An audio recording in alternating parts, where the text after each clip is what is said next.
ஸ்டாலினுக்கு பதிலடி கொடுத்த யோகி ஆதித்யநாத். அறிவாலயத்தில் இறங்கிய இடி. ஒரே இரவில் தலைகீழ் மாற்றம். இந்தி மொழி திணிப்பு என்ற பெயரில் தமிழ்நாடு முதல்வர் மு.க.ஸ்டாலின் பிரிவினைவாத அரசியல் செய்கிறார்.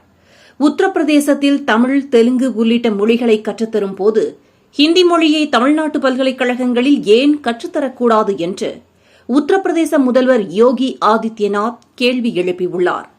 உபி முதல்வர் யோகி ஆதித்யநாத் தனியார் சேனலுக்கு அளித்த பேட்டியில் தமிழக முதல்வர் மு.க.ஸ்டாலின் மதம், மொழி அடிப்படையில் பிரிவினையை உருவாக்குகிறார்.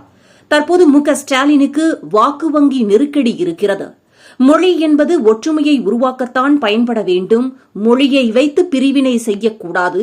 பாரத வரலாற்றில் பழமையான மொழிகளில் தமிழும் ஒன்று. தமிழுக்கு நீண்ட வரலாறும் உயரிய பண்பாடும் உள்ளது.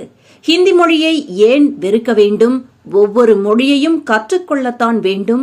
பிரதமர் நரேந்திர மோடி வாரணாசியில் 3வது காசி தமிழ் சங்கமம் நிகழ்ச்சியை நடத்தியிருக்கிறார். அதிலும் தமிழுக்கு முக்கியத்துவம் கொடுத்திருக்கிறார். மொழி என்பது ஒற்றுமைக்கானது என்பதை நமது தேசிய கீதம் வெளிப்படுத்துகிறது. மொழியின் அடிப்படையிலான பிரிவினைவாத நடவடிக்கைகள் குறித்து மக்கள் கவனமாகவும் எச்சரிக்கையாகவும் இருக்க வேண்டும்.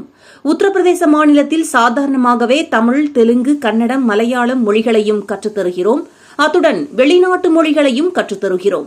மேலும் அதனை உறுதிப்படுத்தும் விதமாக தேசிய கல்விக் கொள்கையின் கீழ் உத்தரப்பிரதேசத்தில் தமிழ், தெலுங்கு, மலையாளம், கன்னடம், மராத்தி மொழிகளை கற்றுத்தரும் போது ஹிந்தி மொழியை தமிழ்நாட்டு பல்கலைக்கழகங்களில் ஏன் கற்றுத்தரக்கூடாது?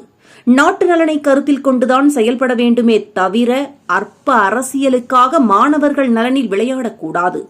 தொகுதி மறுசீரமைப்பு விவகாரம் தொடர்பாக மத்திய உள்துறை அமைச்சர் அமித்ஷா தெளிவான விளக்கம் தந்துள்ளார். அரசியல் லாபங்களுக்காக மாநிலங்களின் முதல்வர்கள், பிரதிநிதிகள் கூட்டத்தை தமிழக முதல்வர் ஸ்டாலின் நடத்தினார்.